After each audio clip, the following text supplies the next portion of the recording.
A secret agent of the Sith walked up to the leader of the galaxy's most dangerous warriors and whispered a vision of conquest into his mind. That single conversation would trigger 16 years of war that nearly destroyed the Republic. Here's what you need to know about how we got to that point. 20 years before the Mandalorian Wars kicked off, the galaxy was just recovering from another mess called the Great Sith War.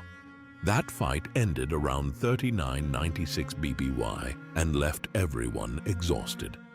The Republic was trying to put itself back together during what historians call the Restoration period. The Jedi Order was being super careful because a bunch of their own people had turned evil in that last war. The Mandalorians were hurting too.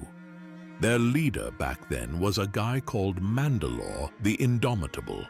A Jedi named Ulic Qel-Droma beat him in battle, and then wild animals on Duxon Moon finished the job while Mandalore was trying to escape.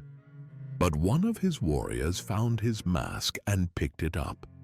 That mask was everything to the Mandalorians. Whoever wore it was the boss. This new leader called himself Mandalore the Ultimate, and he had plans. While the Mandalorians were licking their wounds, the Republic was getting back to business. Politicians protected trade routes and invited corporations to invest money everywhere. They rebuilt the military and fixed infrastructure. One planet called Taris actually bribed its way into joining the Republic in 3966 BBY just to get better trade deals. Everything seemed peaceful. The Republic Navy was getting bigger and stronger. Nobody was paying attention to what the Mandalorians were doing out in the shadows. That was a mistake. Mandalore the Ultimate was quietly transforming his people from scattered clans into something way more dangerous. He changed everything about how they operated. No more random raids and then moving on. Now they were going to conquer worlds and hold them. Build factories, create supply lines, fight like an actual army instead of pirates. Then in 3978 BBY, something weird happened. A stranger showed up and talked to Mandalore. This wasn't just any visitor. It was a Sith agent working for an emperor that nobody in the Republic even knew existed. The agent used the Force to plant a vision in Mandalore's head. A vision of conquering the entire galaxy and restoring Mandalorian glory. Mandalore bought it completely. He started making changes fast. The old Mandalorian way was that only the Tong species could really be Mandalorians. Mandalore the Ultimate threw that rule out.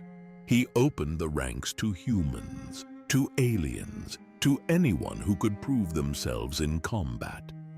Zabrak warriors joined up. Devaronians signed on. The numbers started swelling. These new recruits became known as Neo-Crusaders. They wore standardized armor in different colors based on rank. They followed strict military discipline. They weren't the old nomadic warrior bands anymore. They were a professional invasion force. Mandalore had a brilliant strategist helping him plan everything. A guy named Cassius Fett who understood warfare better than almost anyone. Together, they started building a war machine.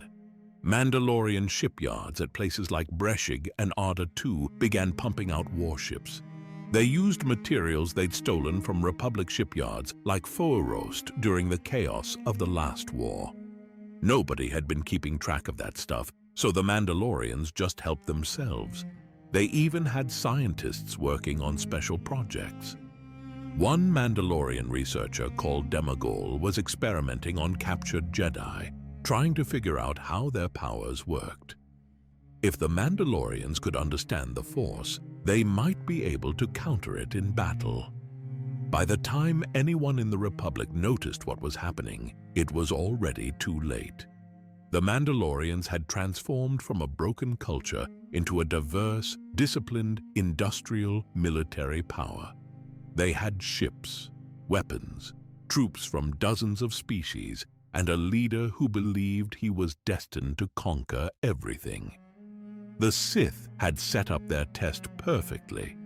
They wanted to see if the Republic was weak enough to invade later. They figured the Mandalorians would be the perfect tool to find out. Mandalore the Ultimate believed he was reclaiming honor for his people and avenging old defeats. He had no idea he was being used as a pawn in someone else's game. The stage was set. The Republic was comfortable and distracted. The Jedi were cautious and divided. And out in the dark corners of the galaxy, the Mandalorian Neo-Crusaders were ready to strike. Nobody saw it coming.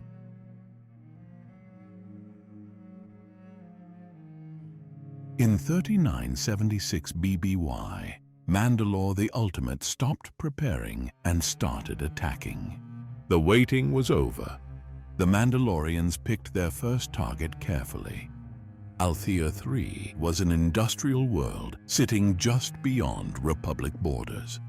Factories, shipyards, resources, everything an invasion force would need to keep growing. A Neo-Crusader fleet showed up in orbit, and the fighting started immediately. The battle lasted 5 days. The people defending Althea thought they had the advantage because they outnumbered the Mandalorian ships 10-1. Math should have been on their side. But a young warrior named Canderous Ordo changed everything. Canderous was leading what looked like a distraction attack on one flank. The defenders adjusted to counter it. Then Canderous turned his feint into a full assault and smashed straight through their formation. The Altheri fleet got torn apart even though they had way more ships. Tactics beat numbers. When the smoke cleared, Althea III belonged to the Mandalorians. They took over the factories and started using them to build more weapons and armor. The Neo-Crusader approach had just proven itself in real combat. You could beat bigger forces if you were disciplined and smart about it. Mandalore saw the victory and wanted more. Over the next few years, the Mandalorians hit other worlds that weren't part of the Republic, places that couldn't call for backup. Around 3973 BBY, they arrived at a planet called Cathar. This is where things got dark. Cassius Fett was in charge of the operation, the same brilliant strategist who helped Mandalore build the war machine. But brilliant doesn't mean good. The Cathar were a species of cat-like people who lived on this world. They tried to defend themselves. They failed. Cassius Fett ordered his troops to herd the Cathar toward the ocean, not to capture them, to kill them. Mandalorian forces drove entire populations into the water and slaughtered them. Basilisk war droids flew overhead, raining down fire on anyone who tried to escape.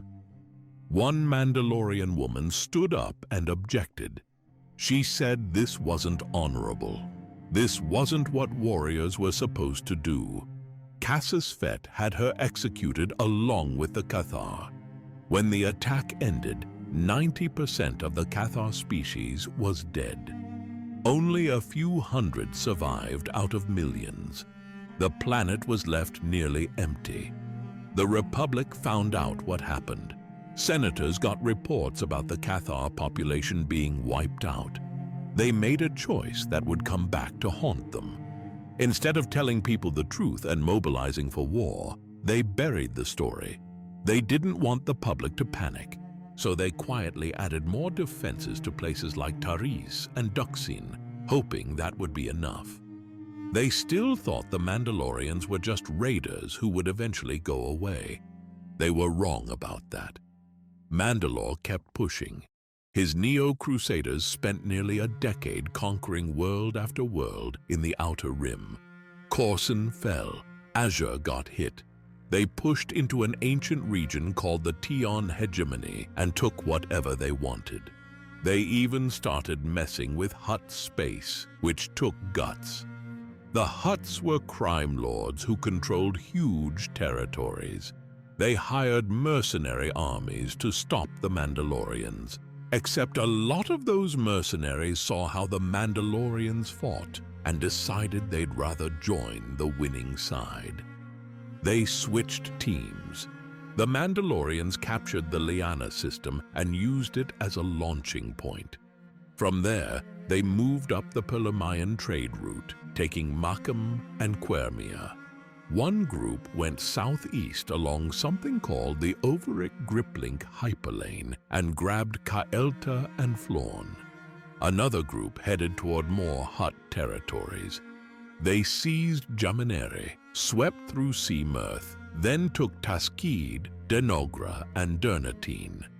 Every victory made them stronger because they'd take the factories and shipyards from the places they conquered. Some Mandalorian commanders wanted to use chemical weapons. There was this deadly powder called cryotin that could wipe out populations without having to fight them directly. But Mandalore the Ultimate shut that down. He said it was dishonorable. Warriors fought face to face. They didn't poison people from a distance. That decision tells you something about Mandalore. He'd order the destruction of entire fleets and the conquest of dozens of worlds, but he drew a line at certain kinds of killing. He had rules, even if those rules let him justify what happened on Cathar. By 3966 BBY, the Mandalorians had set up a major supply base on a planet called Kailte. They called it Unity. It was a staging ground for the next phase. They were done hitting random outer rim worlds. Now they were getting ready to push into the mid-rim, which meant getting way closer to the heart of Republic space. But not everyone in the Mandalorian army was happy about how things were going. A commander named Roland Dyer started asking questions. He wanted to know why they were really fighting this war. What was the actual point? Mandalore the Ultimate would give speeches about honor and glory, but Roland sensed something else going on. Something hidden. He even started investigating Demogol, that scientist who was experimenting on Jedi prisoners. Roland thought maybe that would give him answers about what was really driving this crusade. When Roland didn't get answers, he did something that shocked everyone. He ran away from battle, not because he was scared, because he was done fighting for a cause he didn't understand. His fellow Mandalorians started calling him Roland the Questioner. Mandalore's forces caught him and dragged him back. Roland escaped again. This happened over and over. By 3964 BBY, he'd escaped 6 different times. Each time they'd catch him, put him back in the army, and eventually he'd slip away again. Roland was a problem, but not a big enough problem for Mandalore to really worry about. He was one guy asking uncomfortable questions. The rest of the Mandalorian army was rolling forward like an avalanche. System after system fell. The conquered territories kept expanding, and the Republic still hadn't figured out this wasn't going to stop on its own. The Mandalorians were coming, and they weren't slowing down.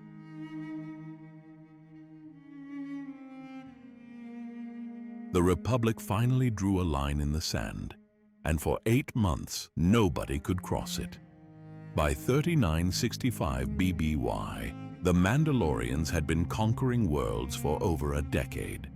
They were getting close to Republic space now, really close. Planets like Jebel, Vanquo, Tarnith, and Surja sat right on the border, and they were full of resources the Republic needed. The Senate finally decided to do something about it. The Republic Navy created what they called the Jebel Vanquo Tarnith Defensive Line. 3 worlds connected by patrol routes and military bases, all designed to protect the planet Taris. Admiral Jimas Veltra and Admiral Noma Somos got the job of holding that line no matter what. Taris was special. It had just joined the Republic and was packed with corporate money and business interests. Losing it would be embarrassing and expensive. The Senate made it clear that Taris was off limits.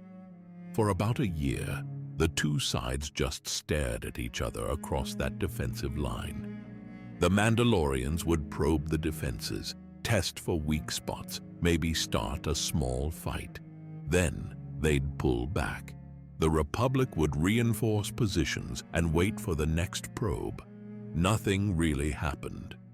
By the end of 3965 BBY, the Mandalorians had gone 8 months without winning a single battle. Their conquest had completely stalled out. Republic politicians started calling this period a war. They gave speeches about how well the military was performing, how the defensive strategy was working. Some people in the Senate thought maybe the Mandalorians were running out of steam. Historians would later call this the False War, because it wasn't really a war yet. It was two sides refusing to commit to a real fight. The Mandalorians were biding their time. The Republic was hoping the problem would solve itself. Neither side was being honest about what was coming. Mandalore the Ultimate knew he needed to shake things up. At the end of 3965 BBY, he found his opening. The Neo-Crusaders used a route called the Mandalorian Road and hit a place the Republic barely defended. Flashpoint Station was a remote research outpost that nobody thought was important. The Mandalorians took it in hours. Mandalore handed Flashpoint over to Demagol, his scientist who liked experimenting on Jedi. The station became a laboratory, a place where the Mandalorians could try to figure out how the Force worked and how to counter it in battle. A few months later, the Mandalorians tried to break through the defensive line by attacking Surja, an agricultural planet. Captain Saul Karath brought his Republic ships to stop them. The first battle of Surja ended with nobody winning, so they fought again. And again, 4 battles in 6 weeks, all of them ending in stalemates. The Republic kept saying they were holding the line. The Mandalorians kept probing for weaknesses. Everyone was waiting for something to break. While the military played this waiting game, something was happening inside the Jedi Order. A young Jedi Knight was getting really loud about how the Jedi needed to get involved. His name would eventually be known as Revan, though at this point people just called him the Revanchist.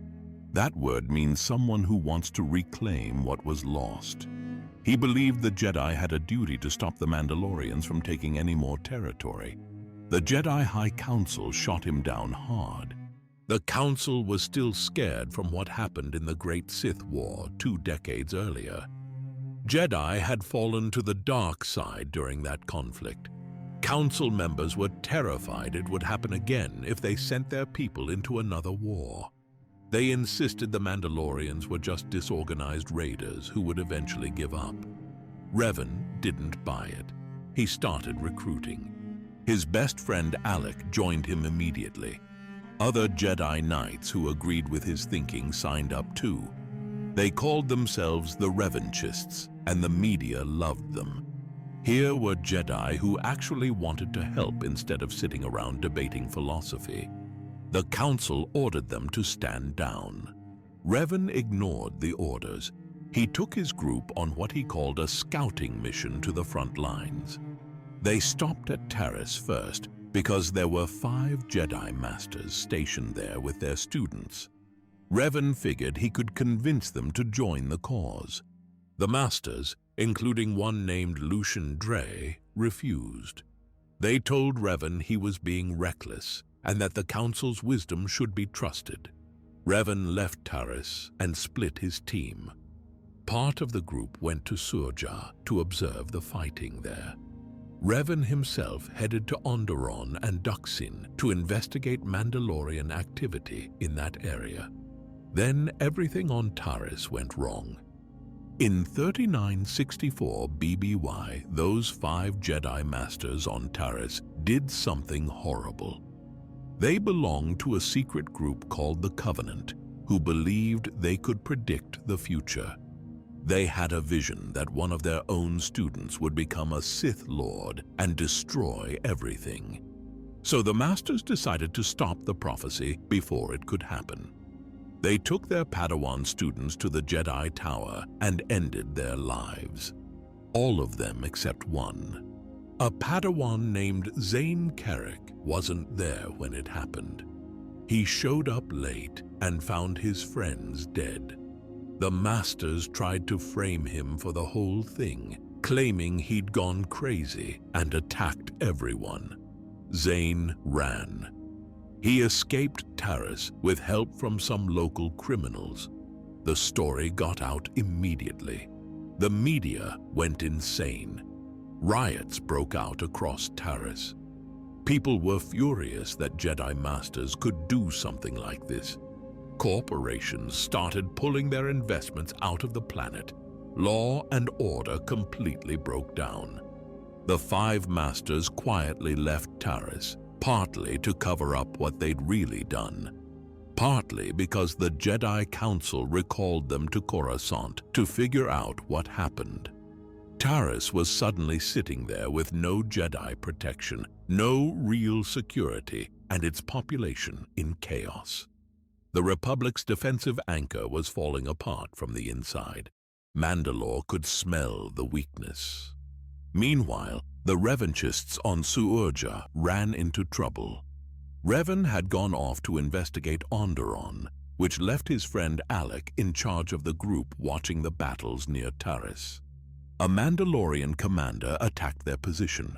That commander happened to be Roland Dyer, the questioner who kept escaping and asking uncomfortable questions about the war. Roland ambushed the Revanchists and captured the whole group, including Alec. He delivered them to Flashpoint Station. Demagol was thrilled. He'd been experimenting on random Force users, but now he had actual Jedi Knights to work with. Young, trained, powerful Jedi who could show him exactly how their abilities functioned. The Revanchists became prisoners in Demagol's laboratory. When word got back to the Jedi Council, they faced a problem. They'd officially said the Jedi shouldn't get involved in this conflict, but now some of their knights were being held and experimented on by the enemy. The Council quietly authorized a rescue mission. They couldn't let their people stay in Mandalorian hands, even if those people had disobeyed orders. Everything was converging. Taris was vulnerable. Jedi were being held at Flashpoint. The defensive line was still holding, but barely. The false war was about to become very real, and the Mandalorians were preparing to launch their full invasion.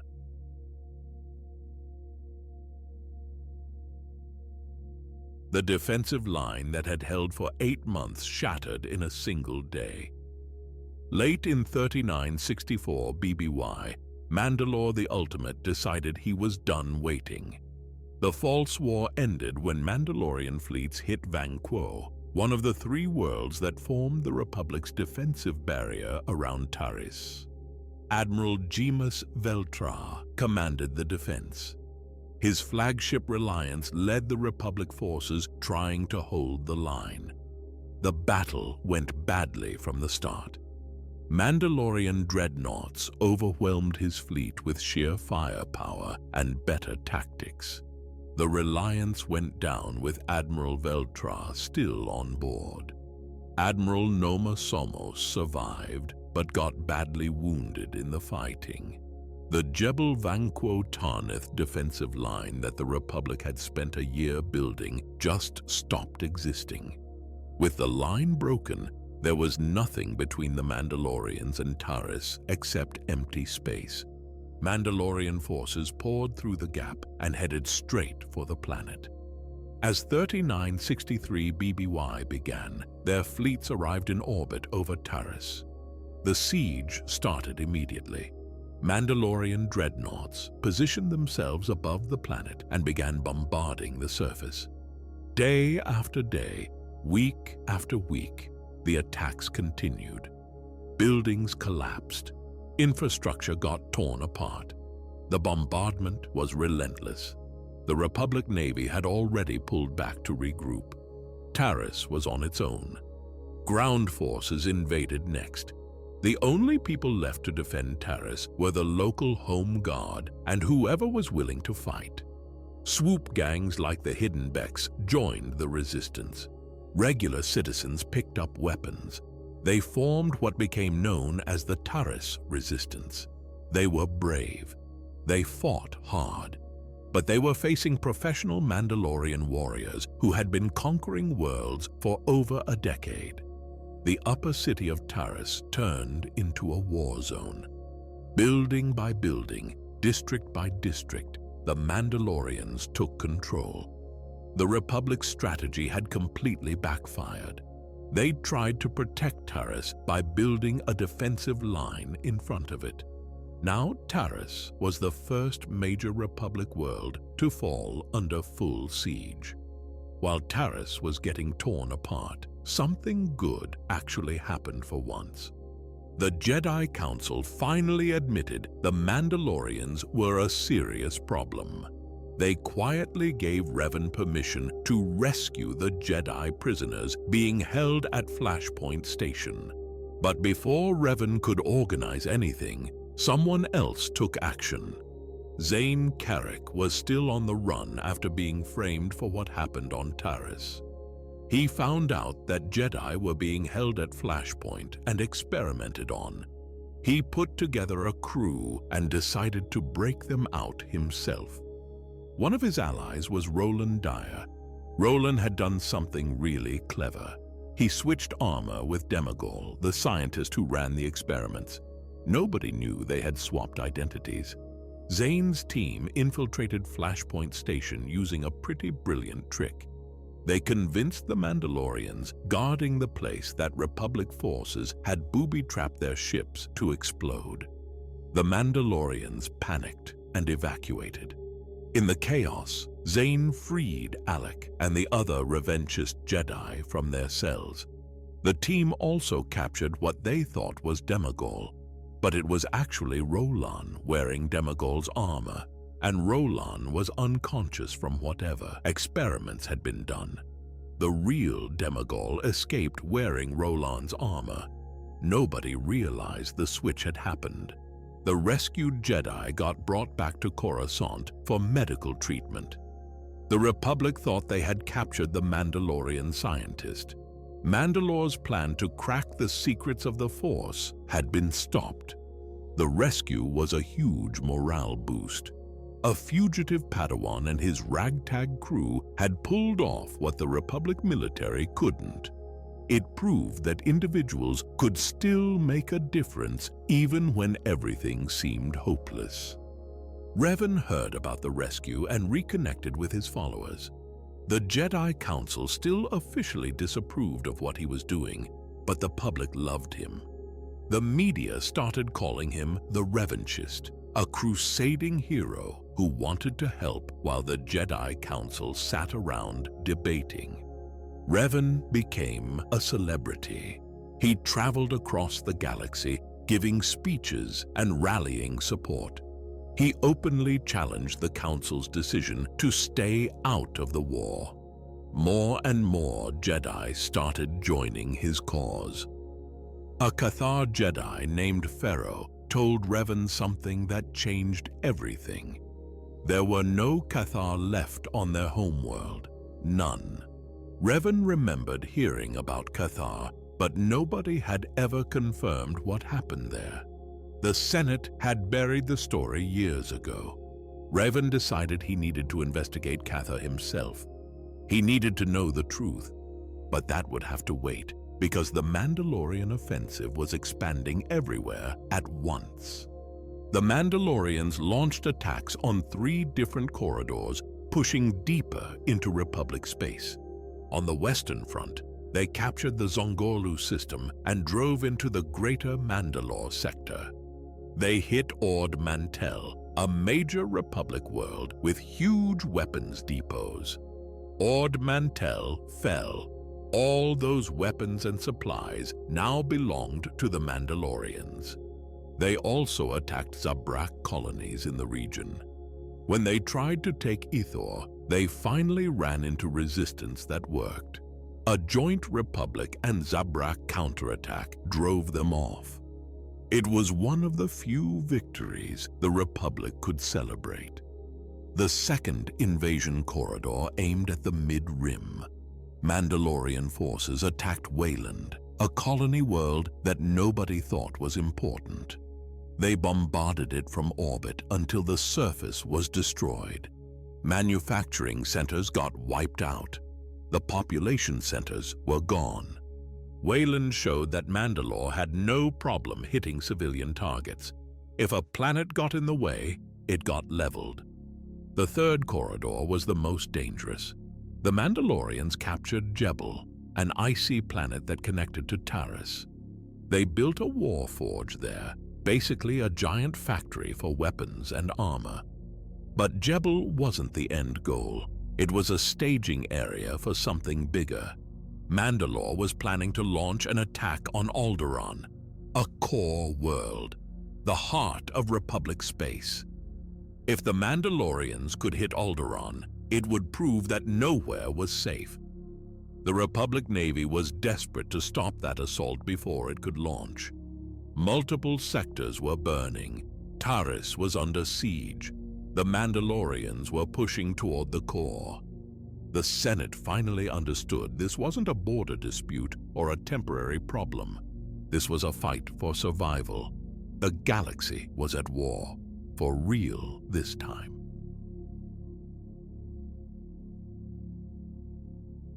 The Republic learned what total war really meant when nuclear fire rained down on Sirocco. By mid-3963 BBY, the Senate finally understood how bad things had gotten. They authorized full mobilization of the Republic Navy. Every ship that could fly was getting thrown into the fight. The Outer Rim defense forces that had been taking hits for months pulled back toward the core to regroup. Captain Saul Karath got promoted to Rear Admiral and given command of something called Battle Group Sirocco. His flagship was the Courageous, one of the newest and most advanced ships in the Republic fleet. His mission was to defend Sirocco, a mid-rim planet sitting right in the path of the Mandalorian advance. Sirocco had Republic military bases and large cities full of the native Stereb people. These cities were built from stone and had stood for generations. Karath thought he had a smart plan. He positioned his fleet in orbit and set up ground camps around the Stereb cities. He figured the Mandalorians would avoid hitting civilian population centers. Warriors had honor, right? They fought other warriors, not innocent people. Mandalore the Ultimate saw Karath's defensive setup as an insult. The Republic Admiral was basically using civilians as shields, betting that the Mandalorians wouldn't have the stomach to attack. Mandalore decided to teach the Republic a lesson about assumptions. When the Mandalorian fleet arrived at Sirocco, Admiral Karath prepared for a normal space battle. Ship against ship, fleet tactics, the usual stuff. That's not what happened. The Mandalorians launched nuclear warheads, not at the Republic fleet, at the planet below. The missiles swerved past Karath's ships and dove straight toward Sirocco's surface. More than 24 nuclear weapons hit the planet in moments. The Stereb cities turned to glass. 27 population centers just stopped existing. The stone that had stood for generations melted. The Republic ground camps positioned near those cities got caught in the blasts. All but 8 of them were destroyed instantly. Thousands of Republic soldiers gone. Most of the Stereb population wiped out. Jedi across the galaxy felt it through the Force. That many people dying at once created a shockwave that Force-sensitive beings could sense from star systems away. Some of them cried out from the psychic impact. Admiral Karath and his crew just stared at their sensors in shock. They couldn't process what they were seeing. Nobody had ever used nuclear weapons on cities like this before. There were rules, boundaries you didn't cross. The Mandalorians had just erased those boundaries. One Republic officer managed to save some lives in the chaos. Lieutenant Carth Onasi was Karath's executive officer on the Courageous. Zane Carrick had stowed away on the ship to warn them something bad was coming. When the attack started, Carth immediately sounded every alarm and ordered the Stareb to get underground.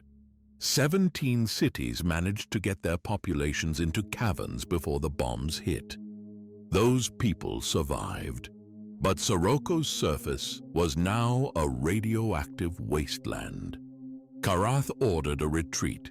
His fleet pulled back toward the core, giving up Siroko to the enemy. He tried to regroup at Merca or link up with another battle group, but things kept getting worse. Mandalorian shock troopers boarded the Courageous. The Republic command ship turned into a close-quarters battlefield. Carth Onasi and Captain Dallin Morvis had to fight their way from the bridge to the hangar bay. They barely escaped in shuttles. The Courageous fell into Mandalorian hands. Mandalore the Ultimate had the entire ship melted down later. He took the metal and forged it into a battle axe, a trophy to remind everyone what happened at Siroko. The Battle of Siroko was a complete disaster for the Republic. An entire battle group destroyed, a planet rendered uninhabitable, and the understanding that there were no limits anymore. No civilians off limits, no targets too cruel. This was total war now. Admiral Karath would later say the nuclear strike forced the Republic to change the way they looked at things. They'd been fighting with one hand tied behind their backs, trying to be honorable and civilized. The Mandalorians had shown them that approach would just get more people eliminated. While Siroko was burning, Taris remained under occupation. Field Marshal Cassius Fett ran Taris with complete control. The Taris resistance kept trying to fight back. At one point, they managed to plant a bomb in the old Jedi Tower, which Cassius had taken over as his headquarters. They hoped to take him out in one strike. Cassius knew about the attack beforehand. He evacuated the tower and let them blow it up. Then he hunted down every resistance cell in the lower city and crushed them. The people living on Taris suffered through curfews and forced labor. The Mandalorians claimed they had liberated the planet from a corrupt republic. They said the Jedi betrayal that happened there proved the Republic couldn't be trusted. It was propaganda. But some people started believing it after months of occupation. The Mandalorians were winning on every front. They had Taris locked down. They'd just turned Siroko into a radioactive monument to their ruthlessness. Their fleets were pushing deeper into Republic space. The Republic Navy was retreating, the Senate was panicking, and the Jedi Council was still refusing to officially get involved in the fight. Something had to change. Someone had to step up and turn this around. That moment was coming, but first, things were going to get even worse.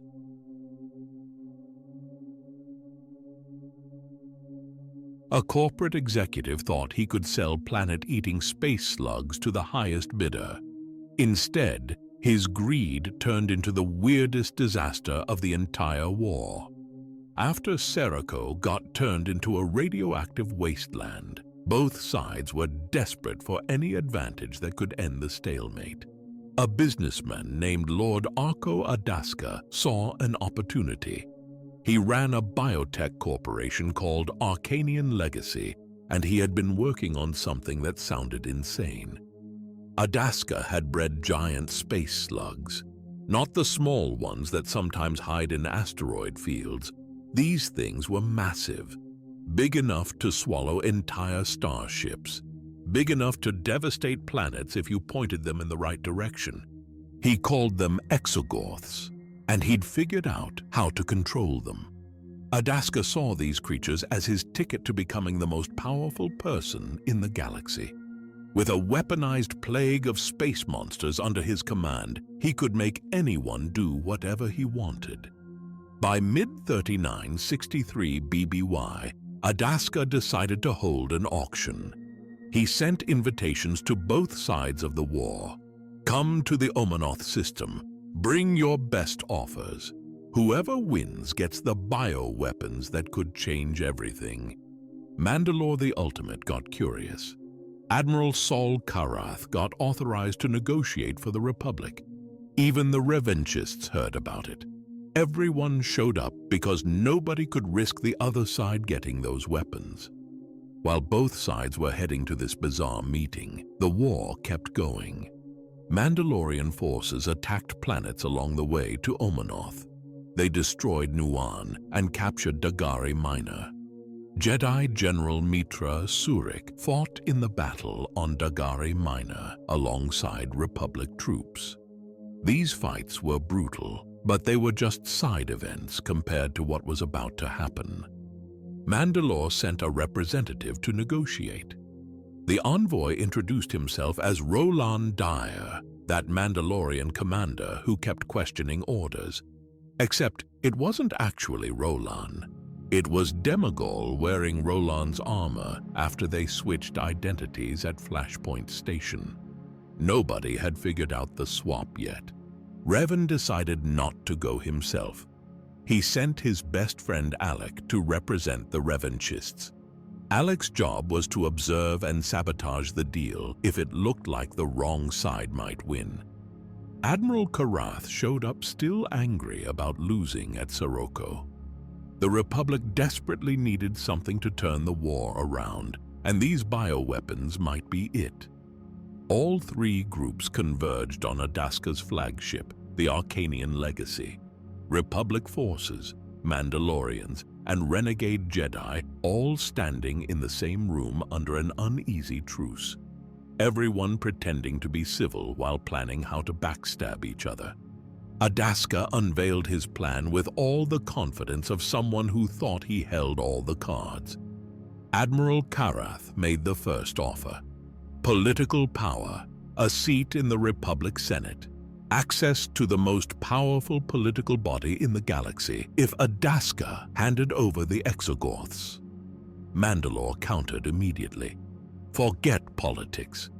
Adascorp could become the exclusive weapons supplier to the Mandalorian army. Every piece of equipment, every weapon system. The contract would make Adaska richer than he could spend in 10 lifetimes.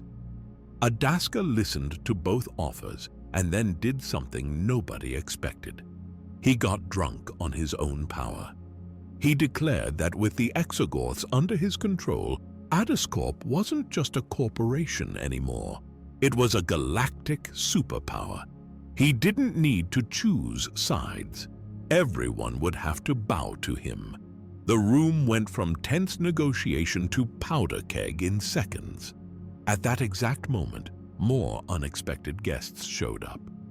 Zane Carrick, still a fugitive from Taris, had snuck aboard the Arcanian Legacy with his crew. His old mentor, Lucien Dre, was already there. Adaska had captured Lucien earlier to use as a bargaining chip. Zane and Lucien came up with a plan on the spot. Zane put on Neo-Crusader armor that had been given to the fake Roland as payment for his silence. He pretended to be one of Mandalore's soldiers. Then he staged a fake fight with Admiral Karath right there in the banquet hall. At the perfect moment, Zane and Lucien revealed themselves as Jedi. They shouted that the whole auction was a Republic trap, that Mandalore had been lured here to be captured. Mandalore the Ultimate already didn't trust anyone. He bought the deception immediately. The banquet hall exploded into chaos. Mandalorians started fighting Republic soldiers. Adaska's security droids opened fire on everyone. The rogue Jedi were trying to break up the fight while also trying not to get shot. While everyone was distracted by the brawl, Zane fought his way through the chaos to find someone specific. Gorman Vandrake was Adaska's chief scientist, the guy who had actually figured out how to control the Exogorths. He didn't want to be part of this. Adaska had forced him to work on the project by holding someone he cared about hostage. Zane told Vandrake that the hostage was safe, that he could stop this madness right now. Vandrake made his choice. He seized control of the Exogorths using the remote systems. Instead of letting anyone use them as weapons, he turned them against the Arcanian legacy itself. The giant space slugs began tearing the flagship apart. Metal screamed. Hull breaches opened to vacuum. The ship that was supposed to be the site of the galaxy's most important negotiation was now disintegrating. Adaska tried to regain control but couldn't. His own creations consumed him. His grand plan to become a galactic superpower ended with him dying aboard his breaking flagship. Everyone else scrambled for the escape pods and shuttles. Mandalorians, Republic forces, Jedi, corporate security. They all ran for their lives as the Exogorths ripped through the hull. Admiral Karath made it back to his ships and returned to Coruscant. He tried to resign over losing Sirocco and failing at Omanoth. The Navy refused to accept his resignation. They publicly praised him for handling a difficult situation, even though they had no idea how badly everything had gone. Mandalore escaped unharmed. Alec got away and reported back to Revan. Everyone survived except Adaska and his ambitions. After the Arcanian legacy broke apart, Vandrake did something smart. He guided the Exogorths into wild space, far from any populated systems. Then he removed their hyperdrive units. The creatures could still live, but they couldn't be used as weapons anymore. They were stuck in empty space where they couldn't hurt anyone. The first battle of Omanoth ended with nobody getting the superweapon. Adaska was gone. His biotech company collapsed. Both the Republic and Mandalorians had wasted time and resources on a wild chase that went nowhere. They were back to fighting with conventional fleets and armies. No shortcuts, no doomsday weapons, just the grinding war that had already cost so many lives. Following Omanoth, things returned to normal. Admiral Karath got a new ship, the Swiftsure, and went back to commanding Republic forces. On Taris, the Resistance kept trying to fight back against Cassus Fett's occupation. Zane Carrick stopped by and helped organize some of the swoop gangs, but they couldn't change much. Cassus crushed another Resistance plot and tightened his control over the lower city. The Mandalorians were consolidating their forces for the next major offensive. They still had that warforge on Jebel churning out weapons. They were still planning to strike at Alderaan and prove that even core worlds weren't safe. What they didn't know was that their plans for Jebel were about to go catastrophically wrong in ways nobody could have predicted. The auction for the Exogorths had been weird and chaotic. What was coming next would be genuinely terrifying.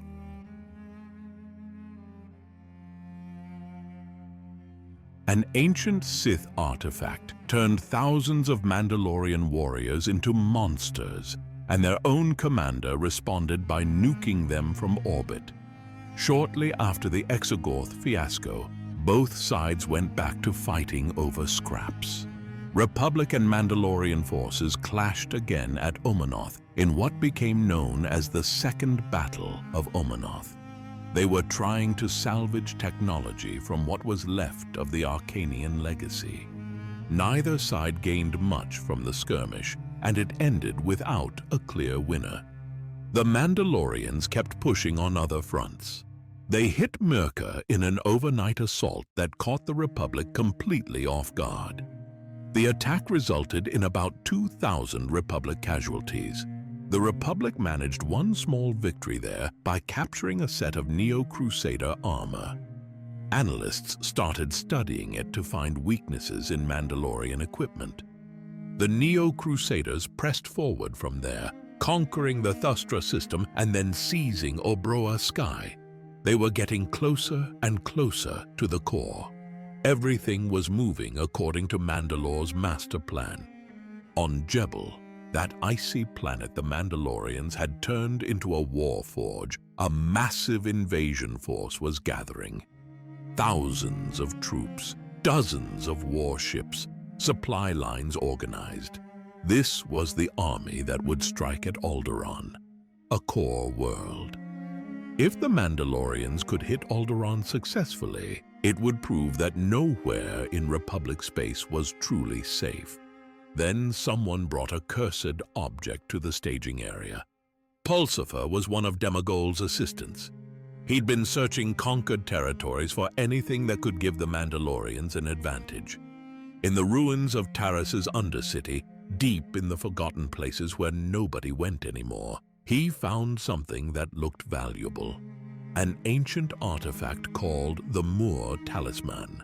Pulsifer had no idea what he was really holding. The talisman had been created by a Sith Lord named Karnes Moor thousands of years earlier. It had the power to transform living beings into creatures called Rakuls, mindless, infectious monsters that attacked anything they encountered. Pulsifer thought maybe it could be weaponized. He brought the talisman to Jebel, figuring the scientists there could figure out how to use it against the Republic. Two people caught wind of what Pulsifer had found. Zane Carrick, still wandering the galaxy as a fugitive, heard about the artifact. A Jedi shadow named Celeste Morn also learned about it. Jedi shadows specialized in hunting down dangerous Sith artifacts and destroying them before they could cause harm. Zane and Celeste stowed away on Pulsifer's ship heading to Jebel. They needed to stop whatever the Mandalorians were planning to do with that talisman. When they arrived at Jebel, the situation went bad immediately. One of Pulsifer's soldiers got too close to the talisman. The artifact attacked him, and in moments he transformed into a hulking Rakul creature. Twisted, infectious, driven by pure hunger. The newly created Rakul attacked the nearest Mandalorians. Anyone it bit or scratched got infected. The transformation spread through the Mandalorian camp like wildfire. Warriors who had survived dozens of battles turned into mindless beasts and started attacking their own brothers. Zane and Celeste revealed themselves and tried to contain the outbreak. Celeste knew the only way to stop this was to take control of the talisman itself. She was a Jedi shadow. This was literally what she'd trained for. She tried to use the talisman's power to shut down the infection. Instead, the artifact latched onto her. It sensed her connection to the Force and pulled her in. The spirit of Karnes Moor, the ancient Sith Lord who created the talisman, possessed her body. Under the Sith spirit's influence, Celeste didn't stop the Rakuls. She took command of them. Suddenly, there was an army of these monsters following her orders, and they spread through the entire Mandalorian garrison on Jebel. Thousands of Neo-Crusader warriors got infected and transformed. Zane fought to break through to Celeste. He managed to reach her consciousness for just a moment, long enough to convince her to make a choice. She could keep fighting the spirit and risk losing completely, or she could seal herself away and stop the plague from spreading further. Celeste chose to sacrifice her freedom. She climbed into an oubliette, an ancient stasis chamber designed to hold dangerous Force users. She sealed herself inside along with the talisman.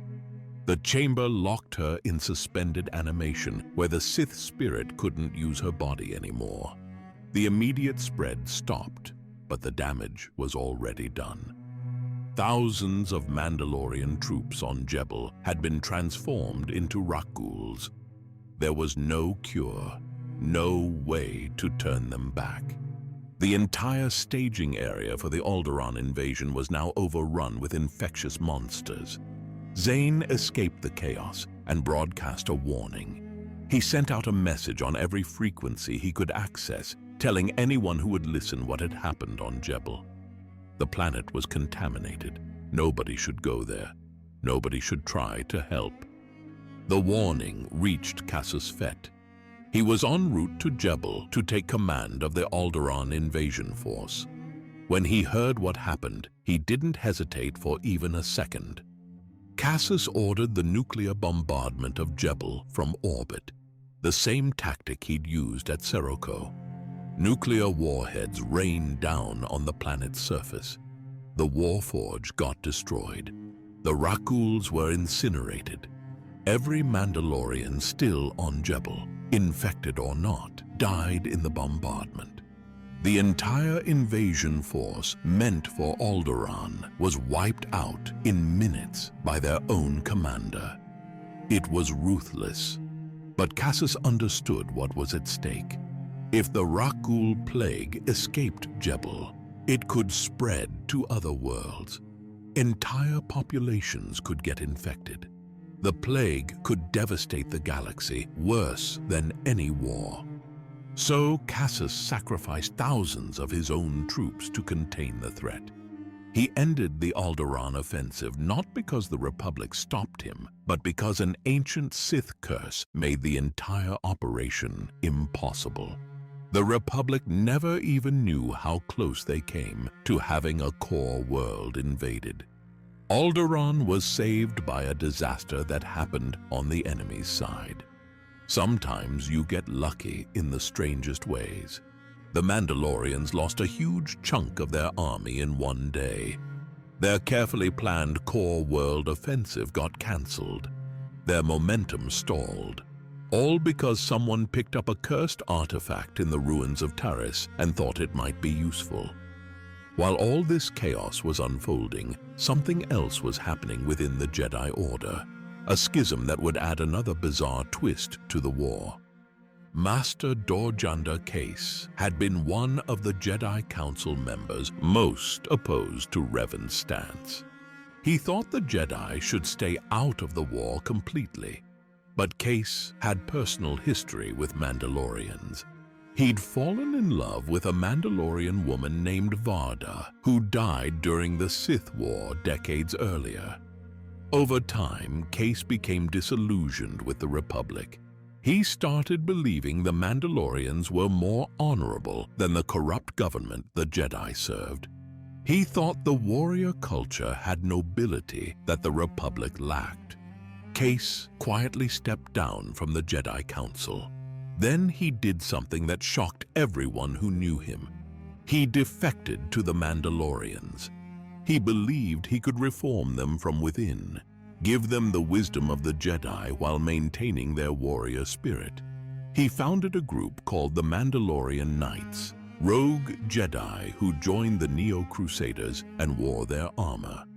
Case had a plan to make the Mandalorians even stronger. He would kidnap Jedi younglings from the training enclave on Dantooine, raise them as Mandalorian warriors from childhood, create Force-sensitive Neo-Crusaders who could match Revan's Jedi on the battlefield. Mandalore the Ultimate cautiously supported the idea. Anything that could counter Revan's growing influence was worth trying.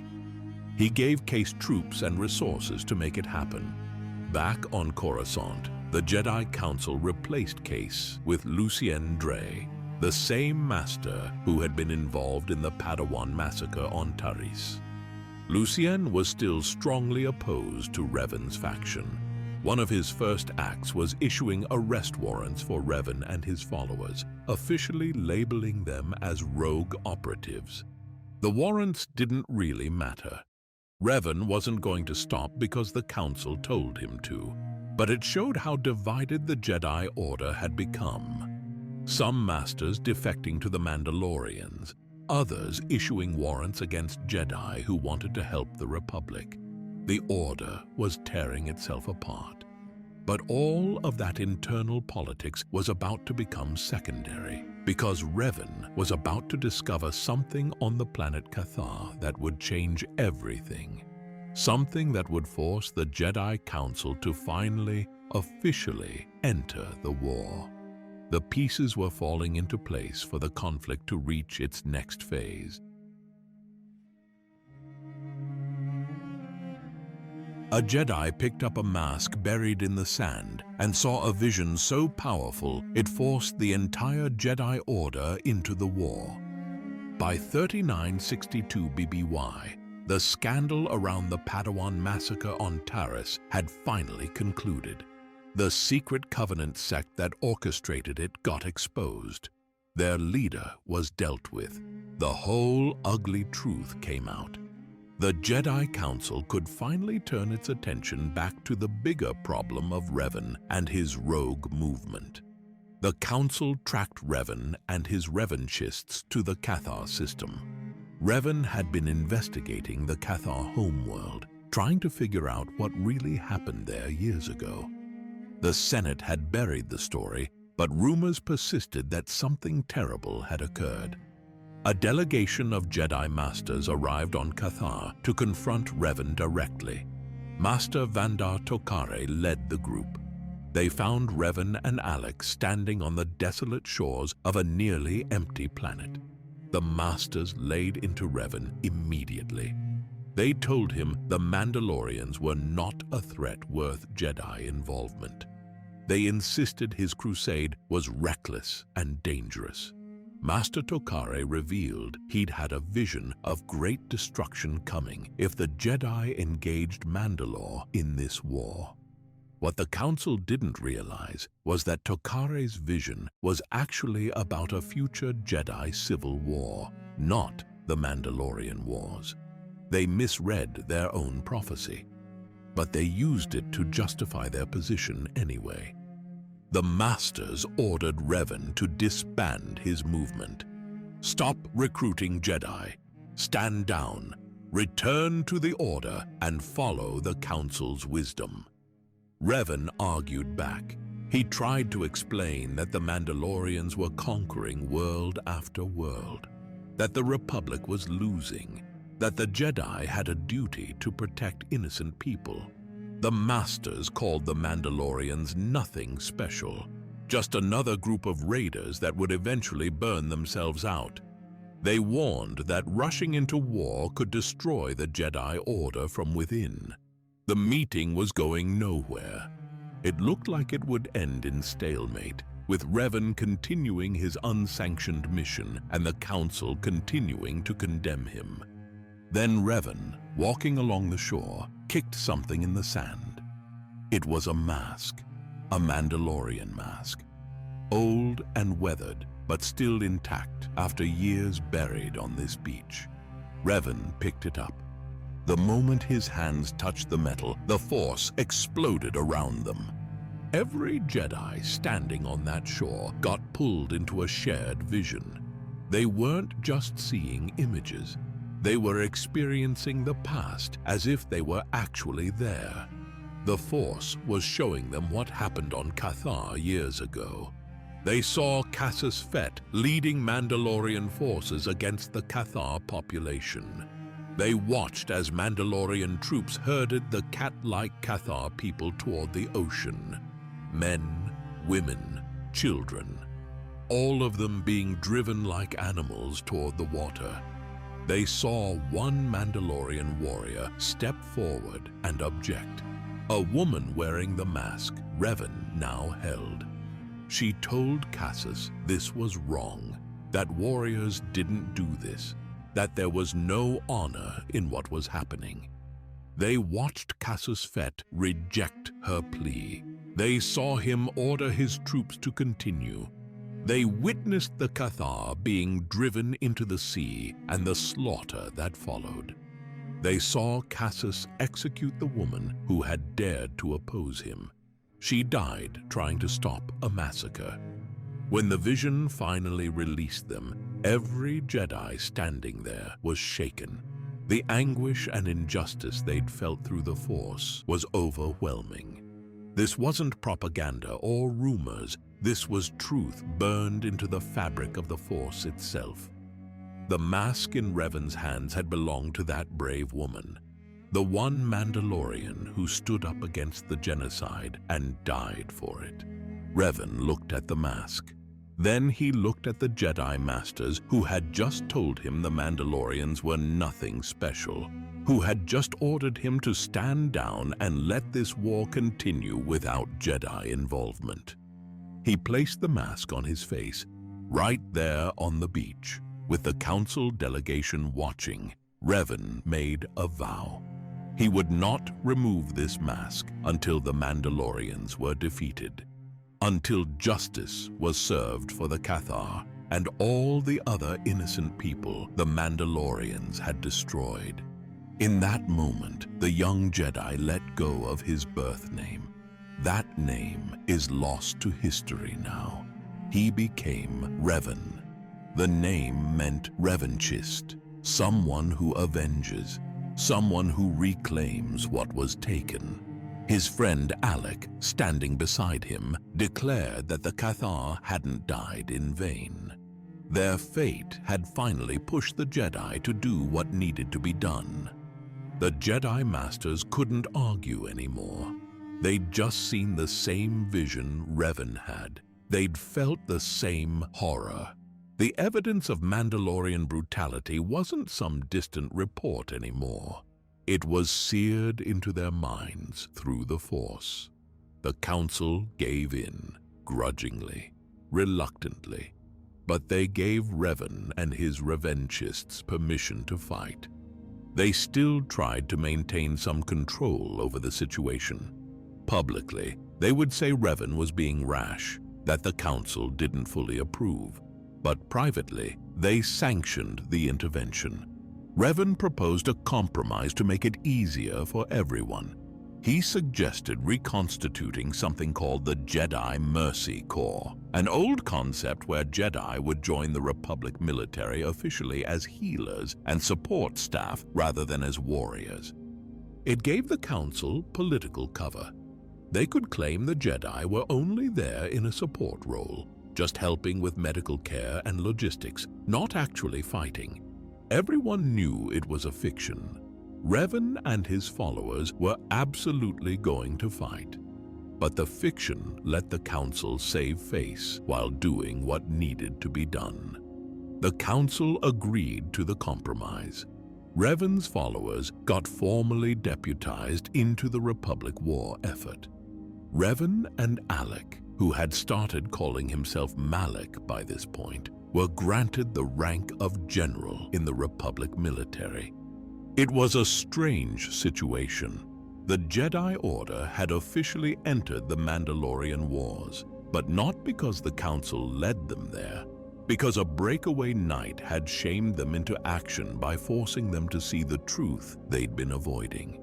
As 3962 BBY continued, Revan's Jedi Mercy Corps deployed to battlefronts across the galaxy. The impact was immediate. Battles that had been stalemates suddenly turned into Republic victories. Revan proved himself to be not just a charismatic leader, but a brilliant military strategist. One of his first moves after Cathar was to publicly reveal the truth about the massacre. The Senate had suppressed the story years ago to avoid panic. Revan made sure every citizen of the Republic knew exactly what the Mandalorians had done. The revelation caused outrage across Republic space. Public support for the war effort surged. Volunteers flooded into military recruitment centers.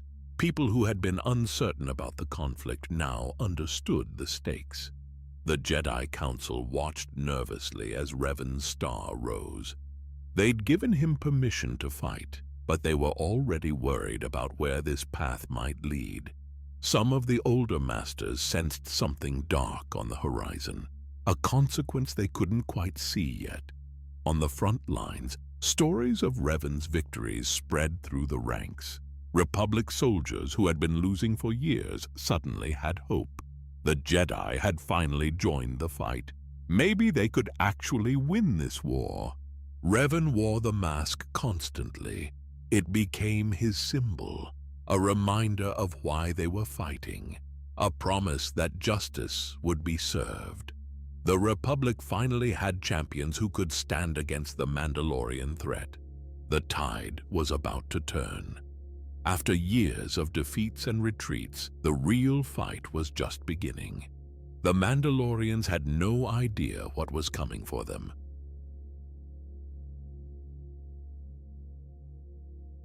The moment Jedi Knights entered the fight, everything changed.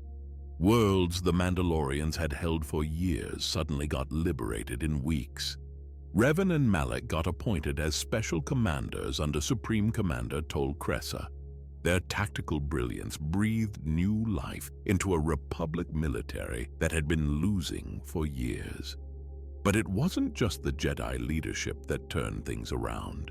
The Republic Navy revealed something the Mandalorians hadn't expected.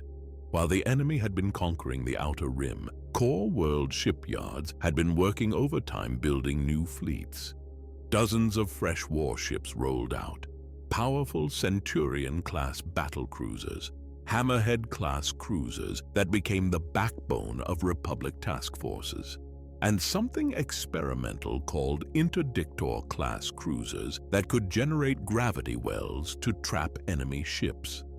Armed with new ships and Jedi leadership, the Republic went on the offensive by early 3962 BBY. Revan and his Jedi generals started winning battles on multiple fronts. They liberated Ord Mantell from Mandalorian occupation.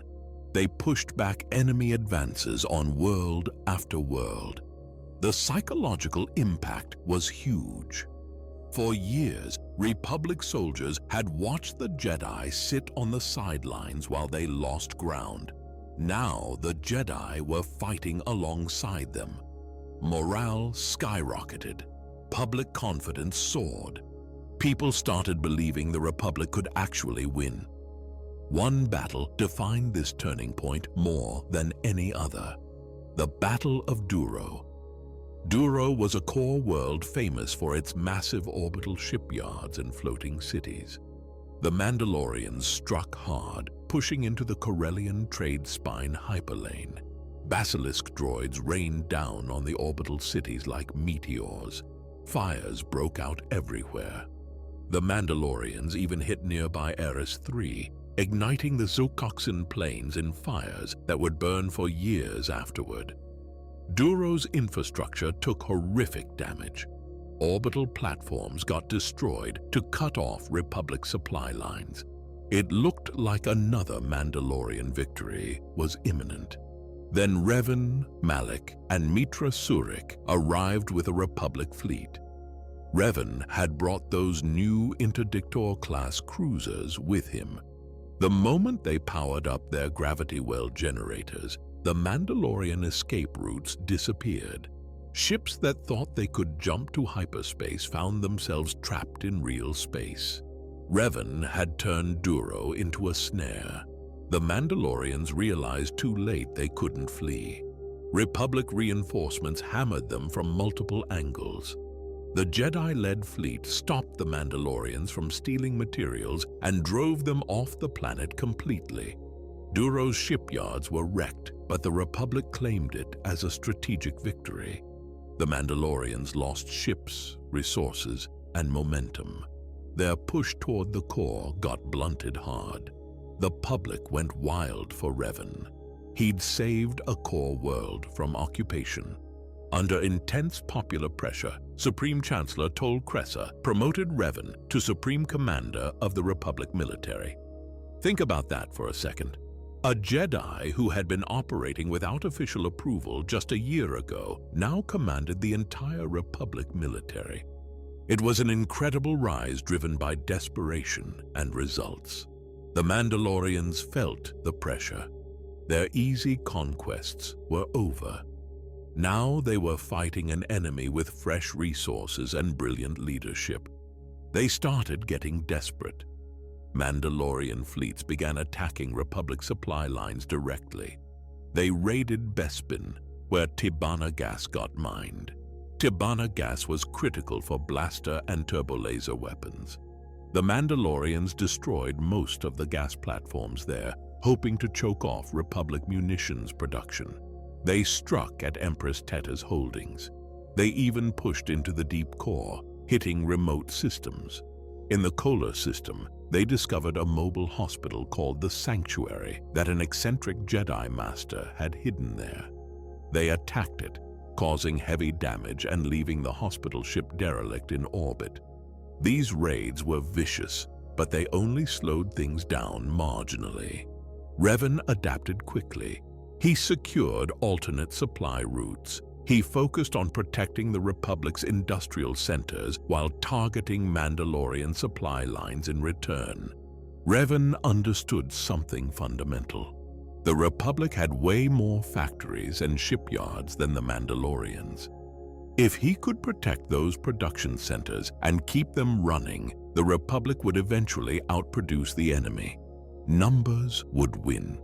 Under his command, the Republic's strategy shifted. Fortify the key industrial worlds. Build faster than the enemy can destroy. Use superior resources to grind them down. It was working. But people close to Revan started noticing changes in how he approached the conflict. His methods were getting harsher, more ruthless. He'd bombard a Mandalorian-held city if it meant saving a planet elsewhere. He'd abandon a besieged friendly world if it meant luring the enemy into a trap. Cold calculations that sacrificed people for strategic advantage. The tactics worked. Battles got won. Territory got reclaimed. But some of his fellow Jedi felt uncomfortable with the approach. Mitra Surik followed orders, but noticed Revan's darker edge growing sharper. In early 3961 BBY, Revan and Malak made a discovery on Dantooine that would change their path. They found ancient ruins from a species called the Rakata. Inside was something called a star map, a piece of a larger puzzle that pointed toward a source of incredible power called the Star Forge. They started hunting for more star maps. They found another one on Kashyyyk. They visited Korriban, the ancient Sith burial world, and explored the tombs there. Places that had been abandoned for centuries because they were soaked in dark side energy. Most troubling of all, Revan traveled to Malachor 5, a planet that was taboo even among Force users because of how strong the dark side was there. On Malachor, he discovered the Treyus Academy, an ancient Sith training facility filled with forbidden knowledge. Revan and Malak spent time studying at Treyus, learning techniques that the Jedi Order had banned for good reasons. They started falling under the influence of the dark side without fully realizing it. Outwardly, they were still Jedi generals leading the Republic to victory, but their moral compasses were shifting. Revan started rationalizing that any method was acceptable if it defeated the Mandalorians, even drawing on Sith teachings, even using tactics the old Revan would have rejected. Most of the troops didn't notice. They just saw brilliant commanders bringing victory after victory. But a few people sensed something wrong. Revan's old mentor, Kreia, noticed. Some of the Jedi serving under him felt the change. Revan was walking a dangerous line. He was winning the conflict against the Mandalorians, but he was losing something of himself in the process. The mask he wore to honor the Cathar was becoming more than a symbol. It was becoming who he was. The Republic was finally winning. Worlds were being liberated. The Mandalorians were being pushed back. But the cost of that victory was growing in ways that wouldn't become clear until later. For now, though, the momentum belonged to Revan. The Mandalorians were in retreat, and the endgame of this long conflict was approaching.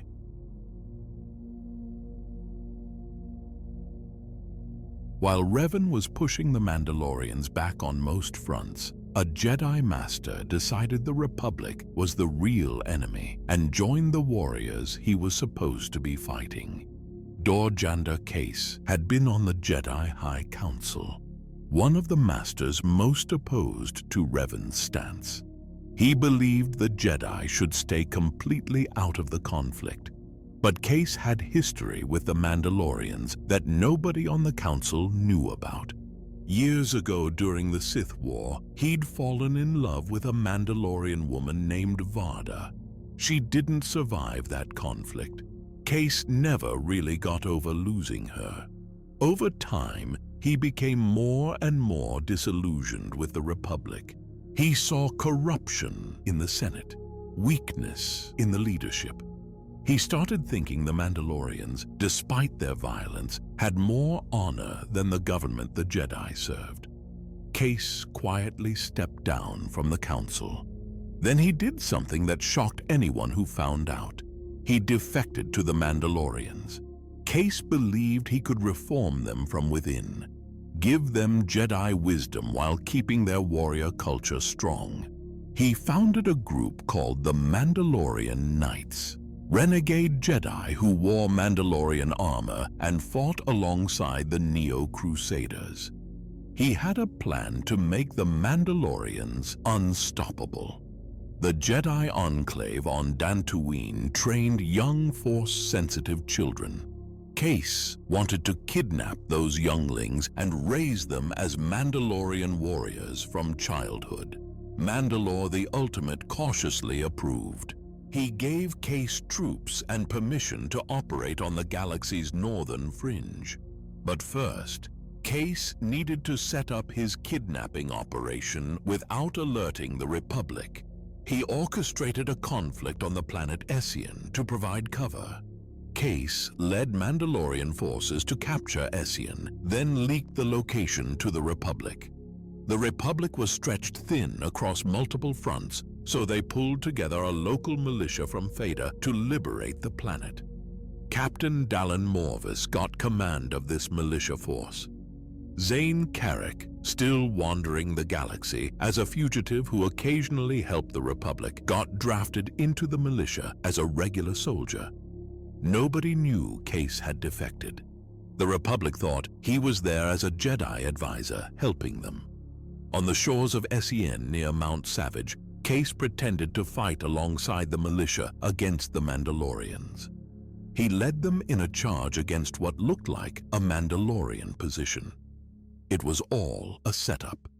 Once Morvis's forces were committed to the attack, Case signaled his Mandalorian allies. They sprang the trap and ambushed the militia from multiple sides. The entire Essien Liberation Force got captured. Case's Mandalorians forced them to join the Neo-Crusader army at gunpoint. Conscription by force. Zane watched in horror as his fellow soldiers got pressed into enemy service. Case's betrayal was complete. He'd just handed the Mandalorians a whole company of unwilling troops. With Essien secured, Case moved toward his real target, Dantooine. But he needed to take one more objective first. The planet Halthor had a crucial Republic communications relay called Fadacom. Taking it would blind the Republic to his movements. Case needed help from his captured forces to pull off the assault without alerting everyone. He blackmailed Zane specifically. Either help the Mandalorian Knights take the relay, or watch the Mandalorians retaliate against Theta, Zane's homeworld. Zane pretended to go along with it. He staged a fake illness outbreak on a captured Republic frigate called the Reciprocity, made it look like a contagious disease had broken out aboard. The station crew let the ship dock to provide medical assistance. The moment they opened the airlocks, Case's forces stormed in. The Fadercom relay fell with minimal fighting. With communications disrupted, Case commandeered Republic frigates and headed straight for Dantooine. The Jedi Enclave there had no idea what was coming. The Mandalorian Knights hit the Enclave fast. The facility was lightly defended because nobody expected an attack this far from the front lines. Teachers tried to resist but got overwhelmed before they could mount serious opposition. Case's forces captured all the Jedi younglings training there. He planned to evacuate them immediately and take them to Ordo, where he'd set up a base for raising them as Mandalorians. But Zane had been planning his own move the whole time. He'd secretly contacted some of Morvis's loyal crew members, the ones who hadn't been broken by the forced conscription. Together they staged a mutiny. Using the same fake plague trick that worked at Halthor, Zane scared the Mandalorian crew. Off a dreadnought called the Parjai, he and his allies stole the ship and flew it straight to Dantooine. Zane tried bluffing first. He contacted Case and claimed a massive Republic fleet was incoming. Surrender now or get destroyed. Case didn't buy it. So Zane switched to Plan B. He sabotaged Case's transport ship, the vessel that was supposed to carry the kidnapped children off-world. Without it, Case couldn't extract the younglings. In the chaos that followed, Morvis's soldiers freed the captive children and evacuated them back onto the Reciprocity. The kidnapping plot was falling apart. Case confronted Zane inside the Enclave. The two fought through the archives while the battle raged outside. Master versus former student, Jedi versus renegade. At the height of their confrontation, news arrived that changed everything. Mandalore the Ultimate had withdrawn his support for the entire operation. The failures at Essien, the risk of making every Jedi in the galaxy an active enemy, the resources being wasted on this side project. Mandalore decided Case's plan wasn't worth it anymore. Case realized he was now an outcast. The Jedi Order had expelled him. The Mandalorians had abandoned him. He had nothing left. He surrendered to Zane. The Mandalorian Knights got brought to Coruscant in chains. Case stood trial for his betrayal. He talked for 9 hours straight, defending his actions, preaching about Mandalorian honor and how the Republic had lost its way. Nobody cared. The court convicted him and the other Mandalorian Knights. The experiment of combining Jedi abilities with Mandalorian culture died in disgrace. The collapse of Case's northern offensive had immediate effects. Mandalore recalled all forces from that front. He pulled troops back from Halthor and nearby systems. The Northern Republic territories were secure again. For his role in stopping the kidnapping, Zane got commissioned as a Republic lieutenant. More than that, he got made a special diplomatic attaché. His job was to be the military's conscience, to advise restraint and protect civilians, to prevent another Seriko or Jebel. It was a role that reflected growing concern about how the conflict was being fought. Revan's methods were getting harsher. Someone needed to be a voice for the people caught in the middle. With the Mandalorian Knights defeated and the Northern Front secure, the Republic could focus all its forces on the main conflict. Revan was already pushing the Mandalorians back across multiple sectors. The endgame was approaching. The Mandalorians were running out of territory. Their grand crusade to restore their glory was collapsing, and Revan was the one making it happen.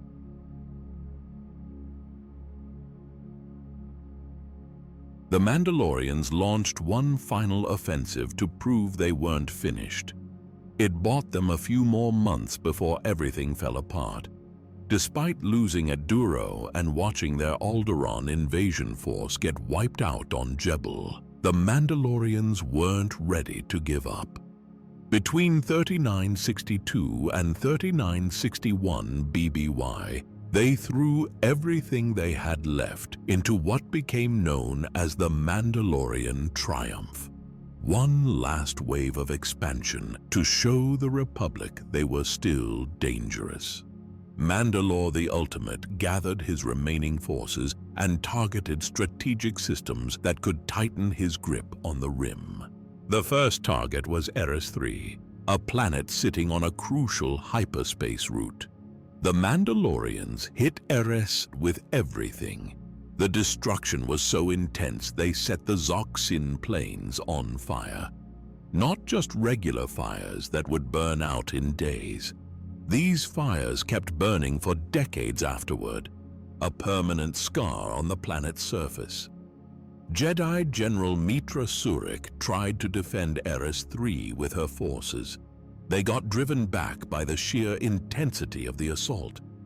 Years later, people would still talk about Serako, Duro, and the fires on Eris that never stopped burning. From their foothold at Eris 3, the Mandalorians pushed along the Lesser Lantilian route.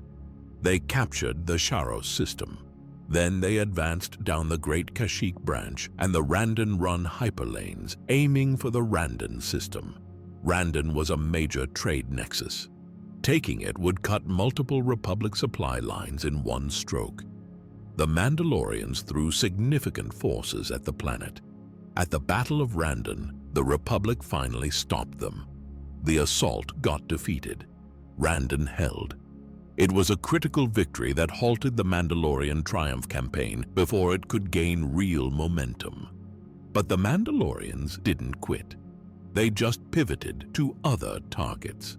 Mandalorian fleets struck out in multiple directions. They raided the Azure system again, hit the Contruum system in the colonies, and took whatever supplies they could grab. Then they moved along the Vaath-Kree trade corridor, capturing the Giza system. The conquests continued. Nazri fell, then Vina. These weren't major galactic capitals, but losing them showed that even mid-level Republic systems weren't safe yet. Mandalore concentrated his scattered forces at Duxon, the jungle moon of Alderaan that had been under Mandalorian control since early in the conflict. He reinforced the garrison there and used it as a staging point. The Neo-Crusaders surged out and seized the Ambria system. From there, they took Zell. Each new conquest stretched Mandalorian supply lines thinner. Every world they grabbed exposed them to counterattack, but they kept pushing because standing still meant losing. The Republic wasn't just sitting back watching this happen. As soon as the Jedi joined the fight, the Republic revealed something the Mandalorians hadn't expected. While the enemy had been conquering the Outer Rim, core world shipyards had been building massive fleets in secret. New capital ships poured out of production facilities in the core and trailing sectors. The Mandalorians had underestimated the Republic's industrial capacity. That mistake was about to cost them.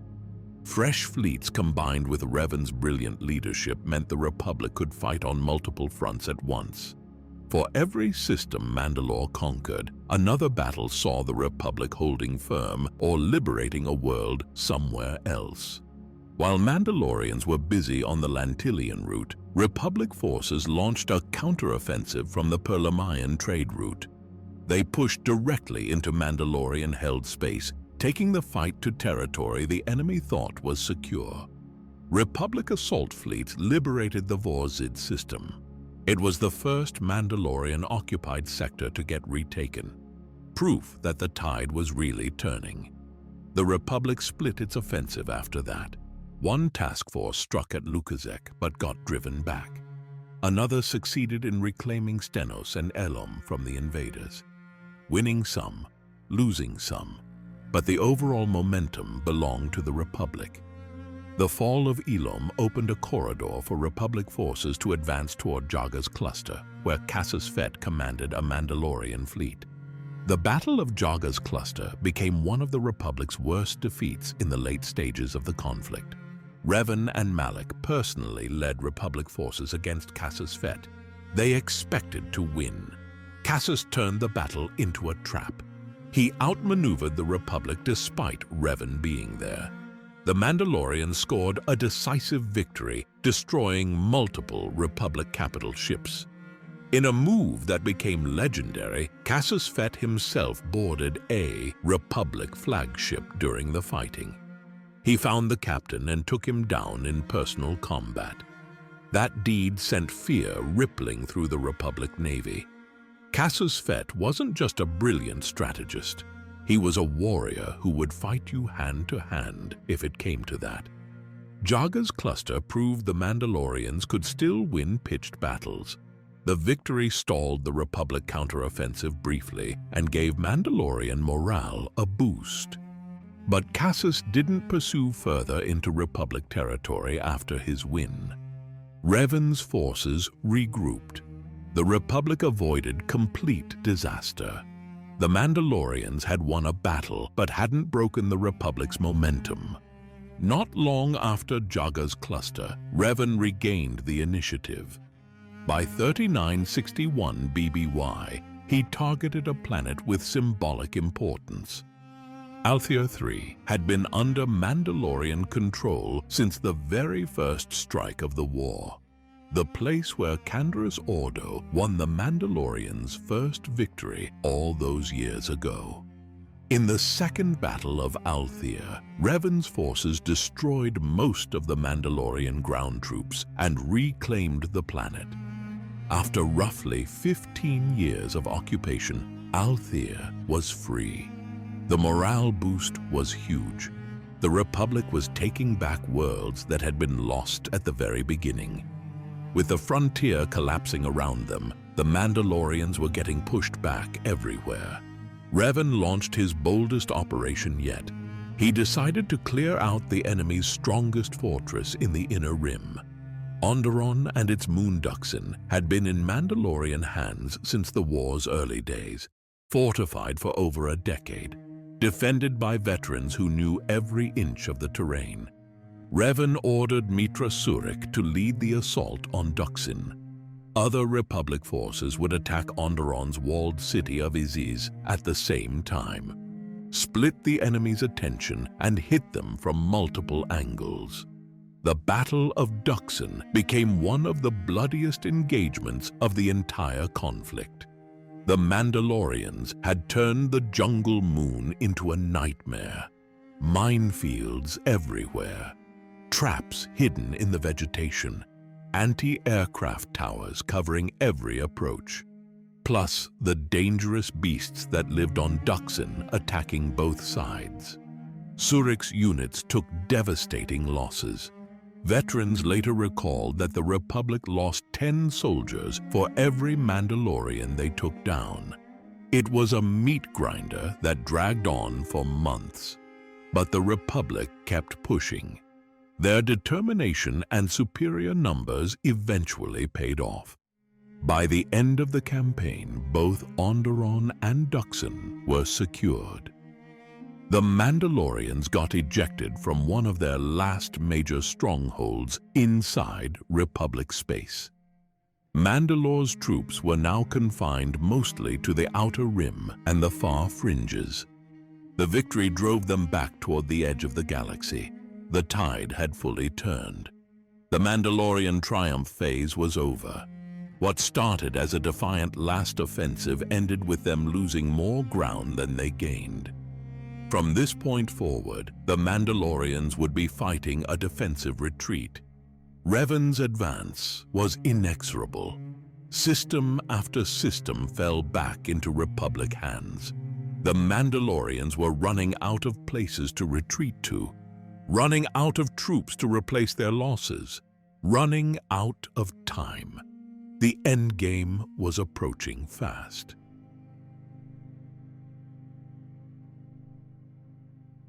Revan spent 2 years systematically destroying everything the Mandalorians had built. By the time he was done, they had nowhere left to run. Throughout 3961 and 3960 BBY, Supreme Commander Revan led the Republic in one continuous offensive. No breaks, no pauses, just a relentless advance that liberated world after world and cornered the Mandalorian fleet with each passing month. One of the biggest victories was the liberation of Taris. The planet had been under Mandalorian occupation for years. Casus Fett had ruled it with an iron fist. Citizens suffered through curfews and forced labor, while the Taris resistance got crushed trying to fight back. Revan led strike teams into the lower cities himself. His forces rooted out Mandalorian garrisons district by district. During one operation in the Undercity, he found a group of Cathar slaves about to be sold on the black market. He freed them. One of those liberated was a young, Force-sensitive girl named Juhani. Revan's companion encouraged her to train as a Jedi. A Cathar survivor getting a new future from the man who avenged her species. The symbolism wasn't lost on anyone. As more worlds got liberated, Revan's reputation grew to almost mythic levels. Even Mandalorians respected what he'd accomplished. Canderous Ordo, a veteran warrior who fought through the entire conflict, later admitted that it was Revan's actions alone that defeated them. His strategies and tactics beat the best the Mandalorians had. Revan's genius showed in how he approached each battle. Brilliant feints that drew enemies into traps. Daring offensives that hit weak points before the Mandalorians could reinforce. He consistently outmaneuvered Mandalorian warlords who had been winning battles for over a decade. But while Revan was winning the external fight, something was happening to him internally.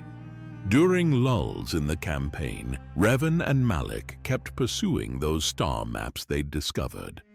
They found one in Kashyyyk's dangerous Shadowlands, another in Korriban's Valley of the Dark Lords, where ancient Sith tombs waited in the desert. They absorbed Sith lore from holocrons and ancient texts, knowledge the Jedi Order had banned for good reasons. Most troubling, Revan kept studying at the Treyus Academy on Malachor V, that dark side nexus where Sith teachings saturated every stone. Revan's philosophy was shifting. He started believing the ends justified any means, that winning the conflict against the Mandalorians mattered more than how he won it. Under the influence of Sith holocrons and Malachor's corrupting energy, his connection to the dark side solidified. He kept it secret from everyone except Malak. Outwardly, he was still the heroic Jedi general, but his decisions were getting colder, more calculated, more willing to sacrifice people for strategic advantage. At one point, he temporarily abandoned Iridonia to the Mandalorians. Let them take it, then used it as bait to lure their forces into a trap elsewhere. His calculation was that retaking Iridonia later with fewer total losses was smarter than defending it with heavy casualties right away. The tactic worked. His troops talked about it with uneasy respect. They appreciated the brilliance but felt uncomfortable with the approach. Each choice like that pushed Revan further toward darkness. The Jedi Council sensed something wrong but couldn't argue with his results. He was winning. The Republic was being saved. How could they complain about methods when the alternative was defeat? While Revan was crushing the Mandalorians strategically, some of them were finding ways to go out with honor.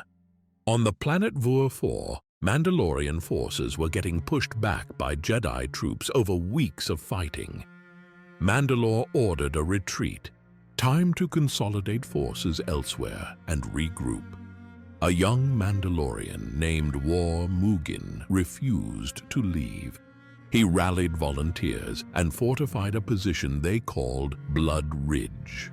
They held off Jedi attackers for days, while the rest of the Mandalorian army withdrew to safety. Mugen's tiny rearguard drew more and more enemy forces toward the ridge, kept them distracted, gave the main units time to escape. Eventually, his men fell, but their sacrifice meant hundreds of other Mandalorians lived to fight another day. Mugen scrawled his battle plan on a scrap of his armor before the end. That piece of metal became a symbol. Mandalorian clans would remember his courage for generations. Stories like Blood Ridge showed that even in defeat, the Mandalorian fighting spirit remained unbroken. But courage couldn't change the strategic reality. Revan's advance allowed almost no Mandalorian victories in the endgame.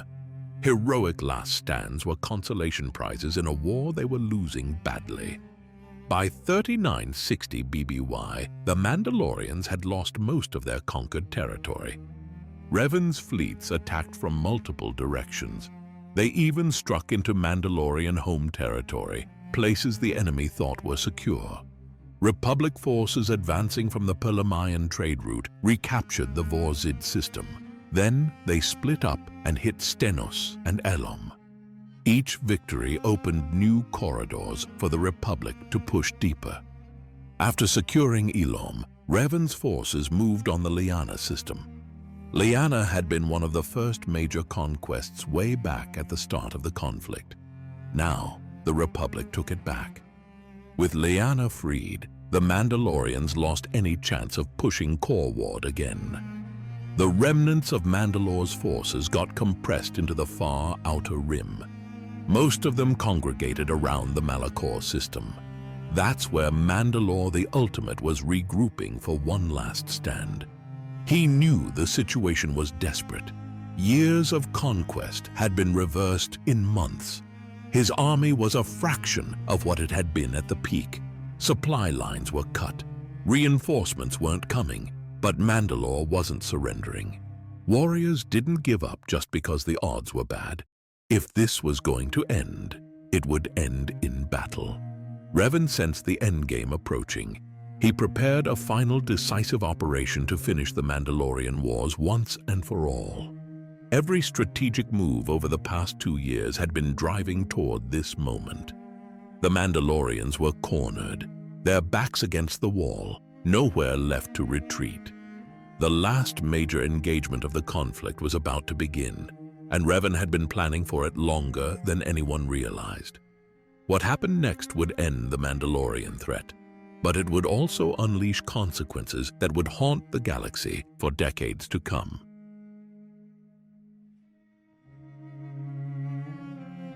Revan ended the Mandalorian Wars with a weapon so powerful it shattered a world. The victory cost almost as many Republic lives as enemy ones. The climax came at Malachor 5 in 3960 BBY, a dark, forbidding planet on the outer edge of the galaxy. Revan had been there before while studying Sith lore. He knew the place was soaked in dark side energy. That's exactly why he chose it. Revan gathered the largest Republic armada assembled during the entire conflict. Dozens of capital ships, hundreds of fighters, interdictor cruisers to prevent enemy escapes. He split this massive force into 2 groups. General Mitra Surik got command of half the fleet. Revan sent her ahead to Malachor as bait. The other half he kept in reserve just outside the system. It was a trap, and Revan needed the Mandalorians to take it. But the bait alone wouldn't be enough to end this. Revan had been secretly building something for this exact moment. A superweapon called the Mass Shadow Generator. A Zabrak tech specialist named Bao-Dur engineered it. The device could create an artificial gravity well strong enough to crush starships, strong enough to crack a planet's crust. Revan gave Mitra Surik the activation codes. When the moment came, She would trigger it and end the Mandalorian threat in one stroke. It was a brutal plan. Republic ships would be caught in the gravity well alongside enemy vessels. Many Republic soldiers would die. But Revan had calculated that ending the conflict decisively was worth the cost. Mandalore the Ultimate saw Surik's fleet at Malachor and took the bait. He was eager for one last honorable battle, one final chance to prove Mandalorian valor. He gathered every remaining warship under his command and attacked. The largest space battle of the entire conflict erupted in orbit above Malachor 5. Hundreds of capital ships, thousands of fighters, soldiers on both sides knowing this was the end one way or another. Revan's reserve fleet tried to arrive quickly, but Mandalorian scouts delayed them. Mandalore had anticipated some kind of trick and posted picket ships to watch for reinforcements. The delay meant Surik's forces bore the full weight of the initial assault alone. Mandalorian battleships tore through Republic lines. The casualties mounted fast. Bao Dur, who was there in the thick of it, later described the Republic fleet as tattered remnants. Damaged, weakened, vulnerable. The Mandalorians attacked like beasts, sensing victory within reach. When Revan's reinforcements finally arrived, the situation flipped. The Mandalorians found themselves surrounded. Fresh Republic ships hammered them from multiple angles. The trap had closed. Mandalore the Ultimate realized he was in trouble. His fleet was being destroyed. His grand crusade was ending in defeat. He made one last desperate move. He contacted Revan directly, challenged him to single combat aboard Mandalore's flagship. Leader versus leader, warrior versus warrior. Let fate decide the outcome. Revan accepted. He boarded Mandalore's ship in the middle of the battle, found the Tong warlord waiting for him in his powered armor, wielding that battle axe forged from the captured Republic ship at Seroko. The duel was legendary. Mandalore the Ultimate fought with all the strength and skill of his people's greatest champion. But Revan was a prodigy in the Force. Wearing the mask of the Mandalorian woman who died trying to stop the Cathar genocide, the symbolism was heavy, the outcome inevitable. Revan struck Mandalore down. The wound was fatal. As Mandalore collapsed, something unexpected happened. Some kind of mental fog lifted from his mind. In dying, he suddenly understood that he'd been manipulated, that a Sith had planted the vision of conquest in his head years ago, that his entire crusade had been engineered by someone else to weaken the Republic. With his last breaths, Mandalore confessed this to Revan, told him about the Sith emissary who approached him in 3978 BBY, gave him coordinates to Rekiad, the planet where it all started, where the tomb of an ancient Sith lord named Dramath held the secrets. Revan listened in silence, processing the implications.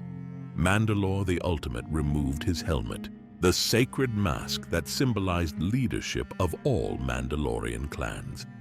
Then he died. Revan picked up the mask. Instead of letting any Mandalorian claim it and become the next Mandalore, he kept it as a prize.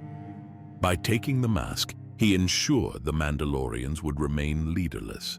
No unity, no rallying point, just scattered clans with no direction. It was calculated, strategic, and it worked. While Revan was dueling Mandalore, the larger battle continued raging. The Republic was pushing the Mandalorian fleet back toward Malachor's gravity well. Both sides had taken enormous losses. Ships burning, debris everywhere, thousands already gone. Maitra Surik made the decision to end it. Either Revan gave her a delayed order, or she acted on her own, seeing the carnage around her. Either way, she activated the mass shadow generator. The weapon unleashed instantly.